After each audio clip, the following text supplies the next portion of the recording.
Hello, hello, hello, beautiful people. How are you today? Today is another episode of Relaxed and Raunchy Relationships with me, Ingrid Galloway. And today we have a very special guest far from the land far, far away in Spain, Costa Blanca, Spain, Nathalie Sommers. And Nathalie is actually a certified relationship and intimacy coach. And she's also a women's transformational coach, speaker, and international workshop facilitators.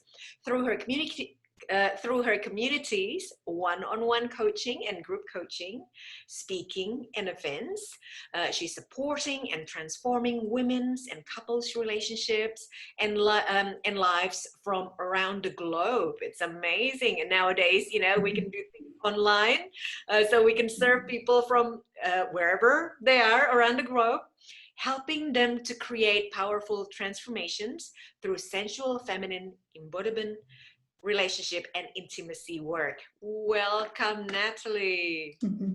Hi, Ingrid. Thanks so much for having me. Truly excited to be here today. Wonderful. So Nathalie's line of work is similar to mine. She's a relationship coach as well, but I guess she's a lot more into the intimacy sort of work. That's why I am curious to find out about her tips. Later on she will share more, and I'm sure that it will benefit the audience needs. Lovely. Yeah. So what's your why, Nathalie? Why do you do what you do? Yeah, well, great question. My whys, I feel that there is a lot of misunderstanding. There's also a lot of shame and guilt around relationship, particularly around intimacy and sexuality. And we're really shaped by our upbringing, we're shaped by media, we're shaped by society. And I feel like it's time to break the taboo. It's time that we get to speak openly about what's going on in our inside world, what's going on in relationships, and especially what's going on in the bedroom as well, that we can speak freely about sex and let go of the shame and guilt that society has built up on us. Yes. So really, that's my why. I feel like it's time. It's time to break that. Yes, definitely. Especially with a lot of cultures and religions, I guess, out there. Yeah, we're not used to talk about sex openly in our sexual desires, sexual needs. It's considered taboo or a sin. Absolutely. Absolutely. Yeah. Yes, I feel like it's time to break that. Yeah. So what about you, Ingrid? What's your why? Right. As a relationship coach? Yeah, because I came from a very religious family background. I mean, my parents loved me as they knew how. But then, as you mentioned, shame and guilt. Oh, it's a big part of my culture. I came from Indonesia, my culture and my religion being Christian. And I feel that it's quite damaging to someone growing up. So as an adult, there's a lot of scars that I bear from my preconditioning. Yeah, of course, my parents, my family educated me the way they knew how, but not realizing the effect of the shame and guilt for someone as an adult. And, I've been working through that over the years, and I moved to Australia to marry my first husband. Unfortunately, it was an abusive marriage, so I left after 10 years. And in my healing journey after the divorce, I went back to college studying counseling and life coaching, and straight away I knew that I would be a coach, not a counselor, and straight away I knew my niche would be in relationship. So it's great now, I have my second husband. Today actually is our wedding anniversary, 12 years married. Oh, congratulations. 13 years. Thank you. We've been together for 13 years, married for 12 years, and we have 2 beautiful kids. And yeah, I'm just very passionate and compassionate towards couples and broken-hearted singles, because I've been there. I've been hitting rock bottom, along with mental health issues as well. All those juicy stuff, from having an abusive relationship in the past. So if I can help people in that sort of predicament, hey, it's great. Yeah, absolutely. Wonderful work that you're doing, and so needed. You know, I think we all have our relationship ups and downs and experiences, some beautiful, but also some unfortunately not very nice as well. So it's great that you're doing the work that you do. Yes, thank you. So my next question would be, things that I love to ask fellow business owners is 3 tips on their expertise. So your expertise on sexual healing. So what are your 3 tips on sexual healing? So, well, I feel that, why would you want to go on the journey of sexual healing? And I feel like we all should. I feel like each and every single one of us should, because we all carry some sort of baggage or some sort of hurt or shame or guilt that we just have accumulated from, whether it's first experiences, whether it's from parents, whether it's from society. So I feel like we should all look a bit deeper as to what that shame and guilt is, because I feel like some people might only have some minor sexual healing, but there's also a lot of trauma out there too. And I feel like it I feel that if we want to feel whole as a person and not to shut a part of ourselves down, which is very easy to do when it comes to sexuality, I feel like we should look at it, because why shouldn't we be able to feel liberated in our sexuality? Why shouldn't we be able to experience pleasure? Why shouldn't we be able to experience true connection and intimacy with somebody else, but most and foremost of ourselves? So I feel like looking at that can really open up parts to ourselves that we might have numbed or shut down, and it just creates more pleasure in everyday life. When we tapped and connected to our sexuality, we experience more pleasure in everyday life. We're more relaxed, we're more at ease. There's health benefits, there's just a well-being in ourselves. So I feel looking at, well, actually, what is there to heal is, I feel like, a first great question to ask ourselves. Is there anything that I feel like I'm ready to let go of? Is there anything that's holding me back for me to feel intimately connected to myself with my partner? So I feel like it's just looking, is there actually anything that I want to open up, or is there anything that I need to heal that I feel like it's blocking for me to experience all of that? Mm. And then, I feel like this journey always starts with self first. Self first, create an intimate connection with yourself, create a loving connection with your body, create a loving connection with your sexuality, and open up yourself to whatever it is that you might desire. And then the second will be, how do you bring that into a relationship, which is always probably the trickier part, because, communication is already, it can be a difficult thing in most relationships, because we all want to feel seen and heard in our needs. So how to bring that into a relationship as well? And really it starts with communication. And when it comes to sexual healing, sometimes we just need to maybe have some time out just to heal, and just not put the pressure from society, not put the pressure from relationship onto our sexual healing journey. So maybe it's just like, hey, listen, I'm gonna need a couple of months just to focus on that part. So in that time, I choose not to have sexual experiences. So it's, voicing that, and also checking with your partner, well, how would they feel about that, and maybe what are their needs. But it's really important about voicing what your needs are and actually speaking up. I've had clients that they have traumatic sexual experiences, but they have never told their partner. It's actually stopping them from having sex with their partner. But because they don't voice it, the partner has no idea. They just go like, well, why don't you want to have sex? And, it almost goes to the brink of divorce. But Yeah. they're not communicating what's going on, because the shame is so big, or the guilt is so big. Yeah. So it really starts with communicating. And I really believe when we show vulnerability, when we show and just let our partner know, by the way, I'm going to have to share something with you that's really close to my heart, that's really intimate, and it's going to be quite difficult, and let them know what you need. So maybe tell them, I just need you just to listen to me, Yeah. or listen to me and then just maybe repeat what I've said, or just let them know what you need, and then speak what's going on there for you. Speak if you're experiencing pain when it comes to intercourse.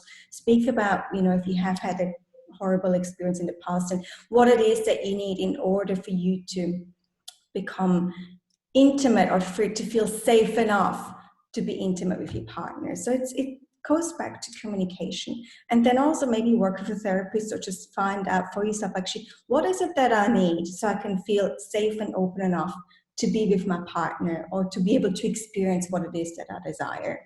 Yes. Yes. Yeah. Oh, amazing. What a great, lesson tips.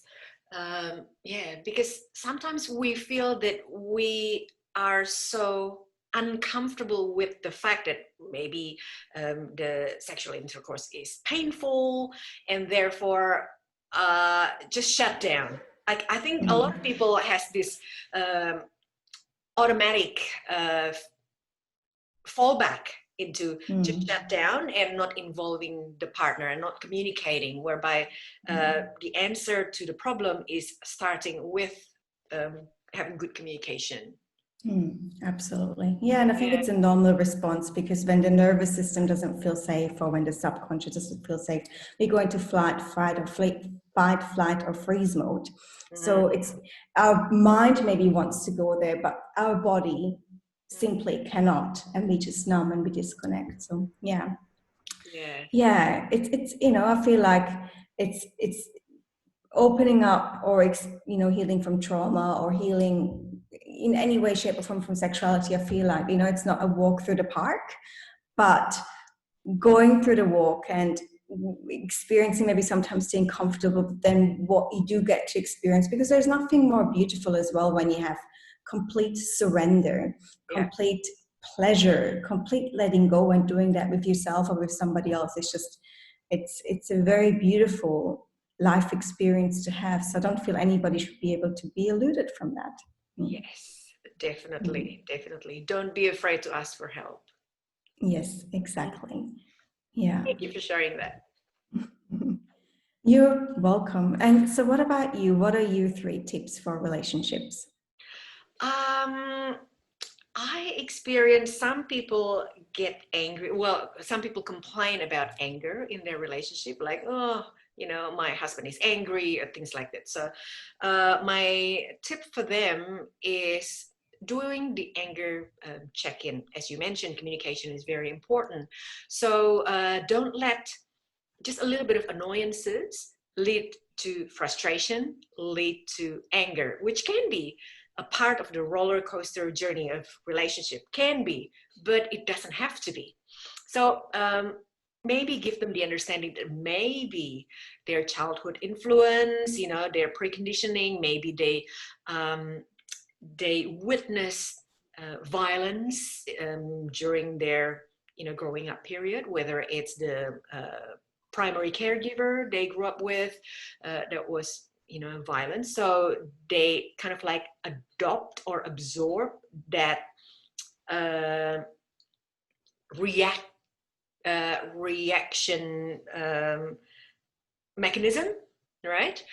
So then now they're in relationship, they apply that in their relationship because that's what they know growing up. Or maybe they were bullied at school, or maybe they were bullied by past employers, so they become the bully themselves and they don't even realize it.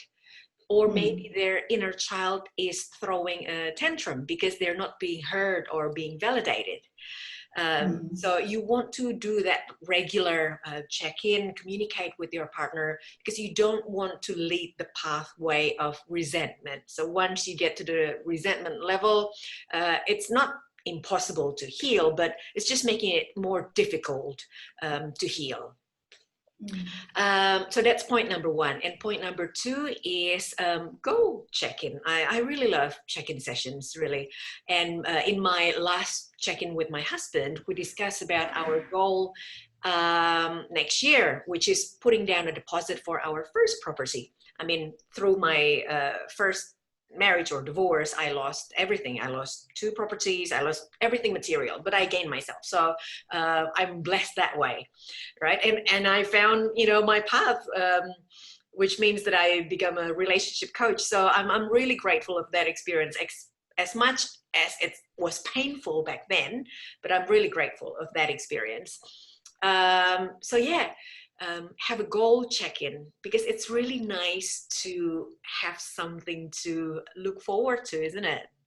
So Absolutely. may it be, financial goal, whatever goal that you have together, and discuss what may be the block to reach that goal. So then you can work together. I like to apply win-win for everyone. So it's not all about me, it's not all about you, but it has to be win-win for both of us. Mm-hmm. Yes. Yeah. And tip number 3 will be to get training about relationship.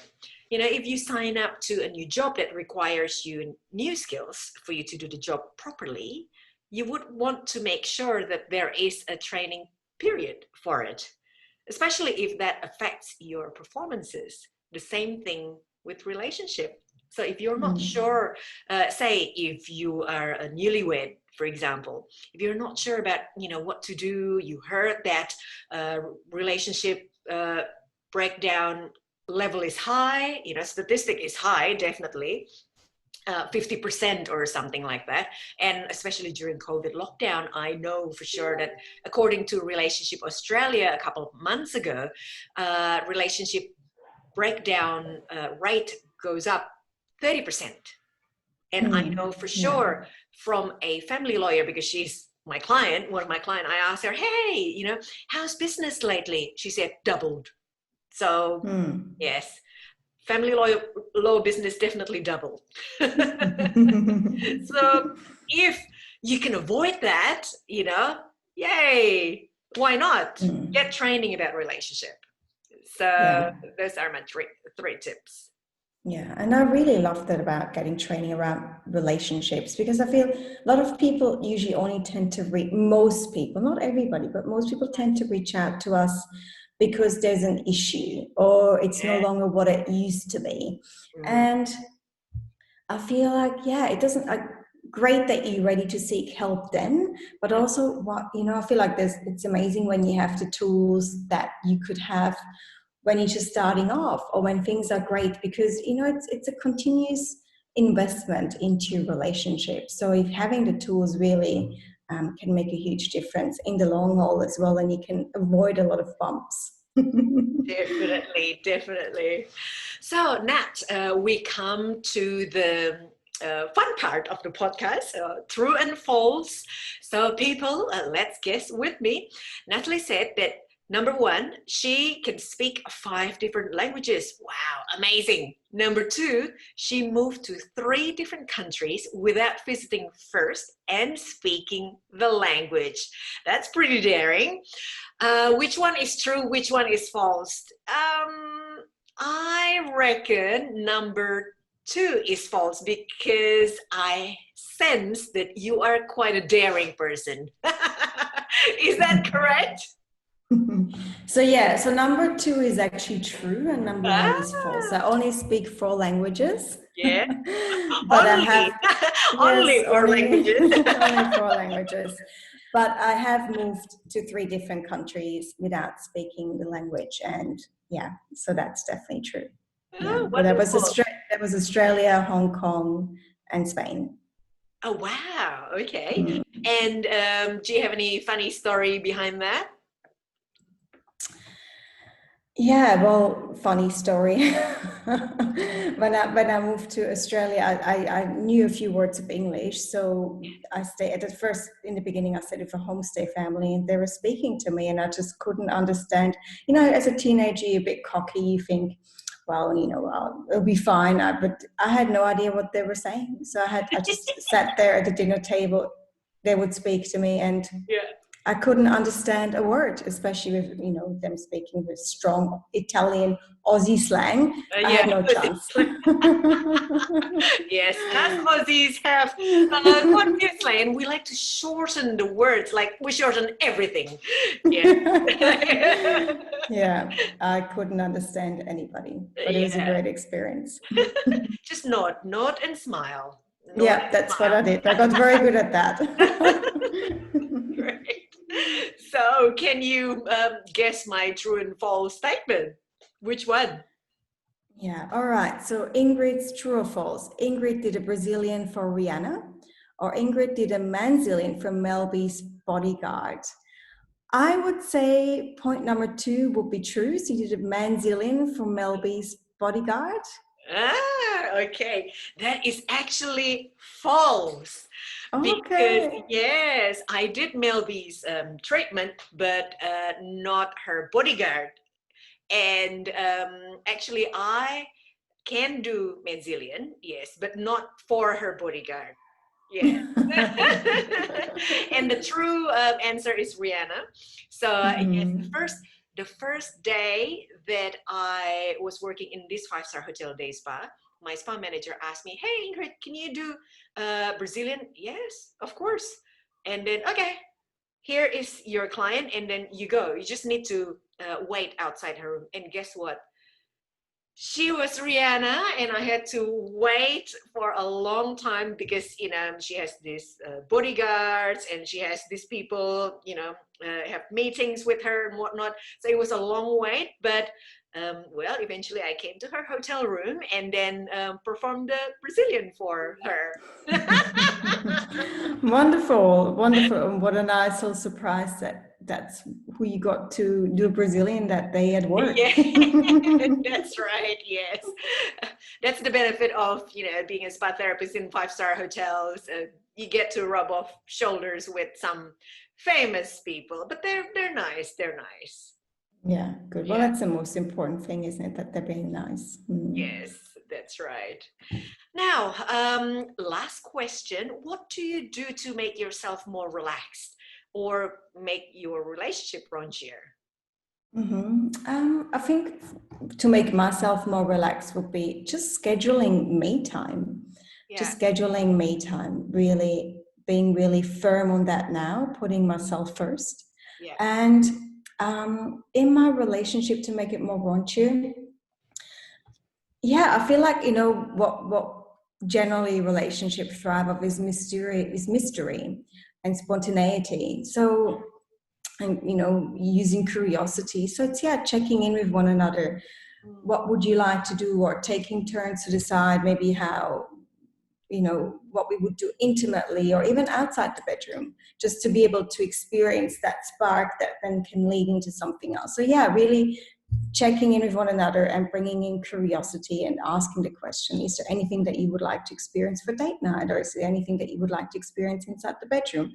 And something that I loved we just did recently was, it was actually nothing sexual. It was just lying down, each of us taking turns and just giving the other person just touch, the Mm. touch that they desire. And that felt really relaxing for the both of us, really nurturing, but it just created that beautiful moment of true intimacy as well. So yeah, but it Yes. changes all the time. Mm. Yes. Oh, fantastic. I guess bringing this curiosity and some sort of mystery is a great thing, because especially Mm.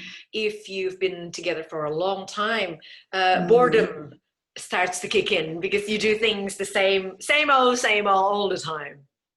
Yeah, absolutely, Yeah. absolutely. So changing things a little bit definitely doesn't hurt.